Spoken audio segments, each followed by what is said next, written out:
5 mois plus tard, nous revoilà à notre point de départ. 13 000 km nous séparent du jour où nous avons quitté Auckland pour se lancer dans un tour de la Nouvelle-Zélande dans le premier campervan électrique. Rien n'a changé autour de nous, mais vu sous un nouvel angle, tout semble différent. À l'image des routes sinueuses de ce pays qui ne dévoilent le paysage qu'après le tournant, chaque rencontre que nous avons faite nous a amenés sur un chemin que nous n'avions jusqu'alors jamais envisagé. Nous n'avions jamais envisagé que les projets qui allaient nous sembler les plus à même de répondre aux enjeux climatiques seraient des projets locaux.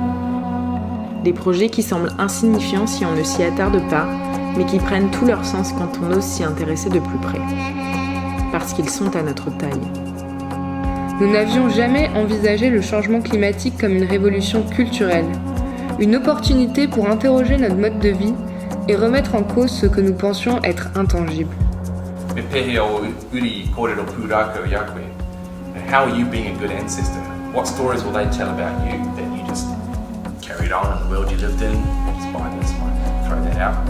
Or did you actively work to minimise the impact, work to unravel these systems, work to change the norms? Nous n'avions jamais envisagé que la plupart des barrières qui nous empêchent de changer n'existent en réalité que dans notre imagination et qu'elles sont souvent des prétextes pour ne pas se lancer. I come across so many people all the time who just come to me and say, oh, you know, I don't have a green thumb, I can't grow my own food. It's like, I've never seen a person with a green thumb, actually. We all have, like, whatever color skin we have thumbs, but green is not on the menu. It's 80% mindset and 20% skills.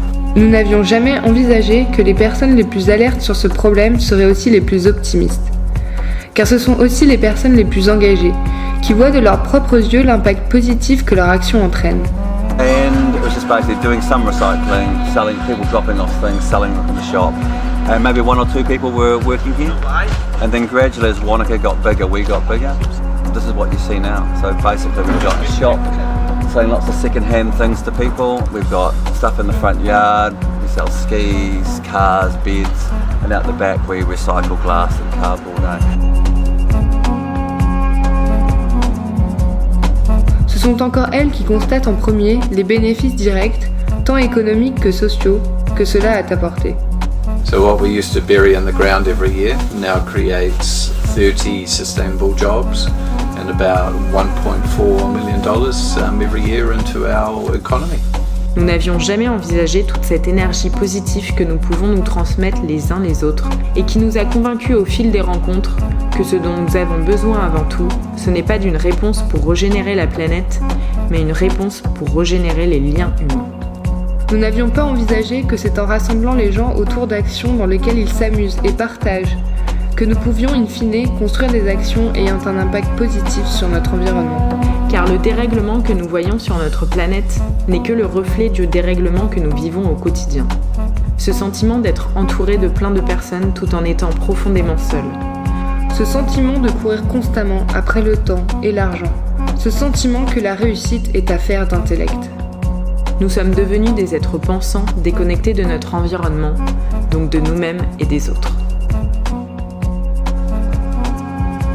Avoir eu la chance d'être face à nous-mêmes pendant si longtemps nous a fait prendre conscience de tous nos manques. Nous nous sommes parfois sentis pauvres face à des personnes qui n'avaient pas fait d'études, mais qui cependant produisaient leur propre énergie et leur propre nourriture. Nous étions certes issus de prestigieuses universités parisiennes, pourtant nous ne savions même pas comment poussent les concombres ou comment coudre pour réparer un sac. Nous souhaitions sensibiliser les autres, mais c'est nous-mêmes qui nous sommes retrouvés les propres sujets de cette sensibilisation. Nous avons été sensibilisés d'une façon inattendue et forte, et il a été de plus en plus compliqué au fil des mois de vous retranscrire cette expérience en quelques minutes. Car nous n'avons jamais cessé d'avancer.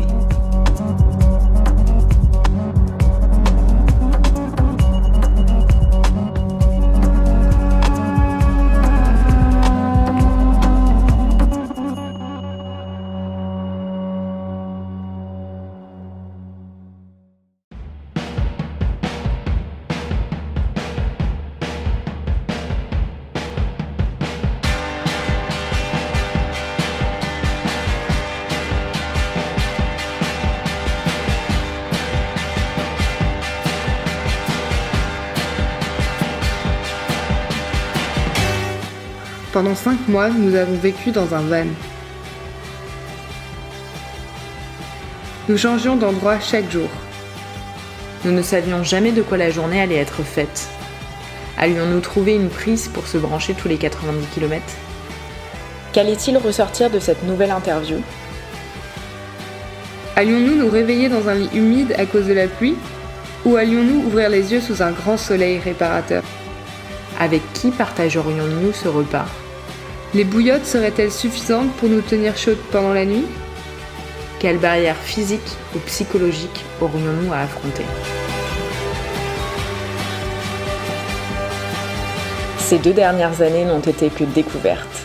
Et avant tout, découvertes humaines. De soi-même et de l'autre. Mais aussi découverte de ce que l'on était capable de faire ensemble. Il y a 2 ans, nous avions imaginé ce projet comme un rêve, et jusqu'ici, tout comme vous, nous n'étions pas sûrs du résultat. Nous avancions à tâtons, pas à pas, sans aucune certitude, mais poussés par une énergie qui nous portait. Nous nous sommes laissés guider l'une par l'autre jusqu'à ce jour, le 15 janvier 2018, où nous avons pris l'avion. Après 1 an et demi, omnibulés par tout le travail qu'un tel projet demande, nous avions presque oublié que nous allions réellement partir. Ce jour-là, nous nous sommes regardés un peu ahuris, en réalisant que nous allions réellement nous envoler. 48 heures plus tard, nous nous sommes retrouvés devant ce van électrique dont nous avions tant rêvé, et qui était devenu réel grâce à l'aide précieuse de Dan qui a cru en notre projet dès ses prémices. Ce van est devenu notre lieu de vie, et la 3e personne de notre aventure, notre Ivy comme on l'aime l'appeler. Toutes les 3, nous avons appris à nous apprivoiser. C'était nouveau pour l'une comme pour l'autre. Et si parfois nous nous sommes fait quelques frayeurs, c'est le petit signe qui indique que la panne est proche. Donc là, on est en train d'essayer de retourner à la ville. nous en sommes toujours ressortis plus confiantes dans notre duo et dans notre capacité à emmener ce van électrique dans les endroits les plus paumés, où personne ne pense que ce serait possible. L'une à côté de l'autre, dans ce petit espace, nous avons grandi. Nous avons été déstabilisés parfois. Nous nous sommes surprises. Nous nous sommes découvertes. Nous nous sommes émerveillées. Et c'est toujours ensemble que nous avons appris et avancé. Nous avons appris que la meilleure manière de transmettre des convictions, c'est d'être en accord avec elles, de façon à ce que nos actions traduisent nos pensées et que l'on passe donc plus de temps à agir qu'à parler. C'est en étant plongés dans cette nature absolument magnifique, mais à certains endroits si abîmés, que nous avons ressenti au plus profond l'urgence.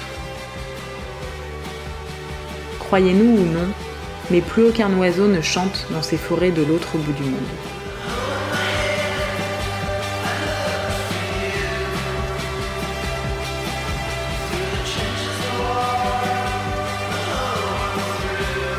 Nous avons écouté les paroles de celles et ceux qui construisent un chemin que nous pouvons tous emprunter. Nous avons tant appris de vous et c'est avec une grande émotion que nous souhaitions remercier toutes celles et ceux qui se sont livrés face à cette caméra.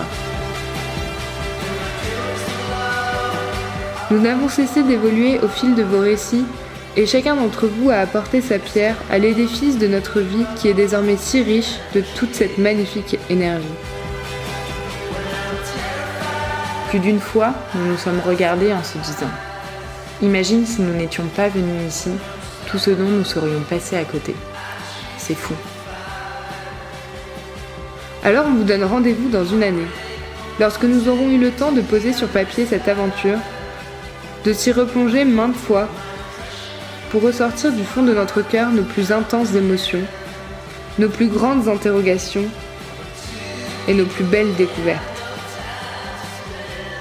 D'ici là, nous irons à la rencontre de ces mêmes personnes passionnées et optimistes, en France, à côté de chez vous, pour vous montrer que la réponse ne se trouve pas en Nouvelle-Zélande. Elle se trouve au fond de chacun d'entre nous. Nous enrichirons cette expérience de nouvelles interviews, de nouvelles rencontres et de nouveaux défis. Merci à tous ceux qui nous ont soutenus depuis le début.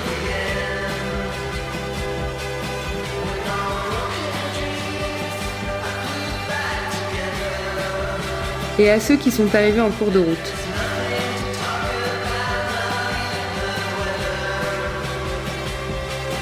Merci à tous ceux qui ont compris notre démarche et qui nous ont encouragés à la poursuivre.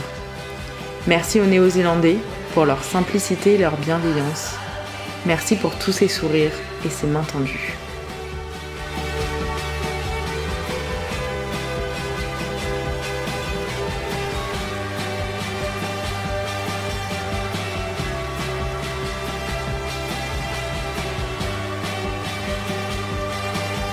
Optimiste ou pessimiste, c'est à vous de choisir.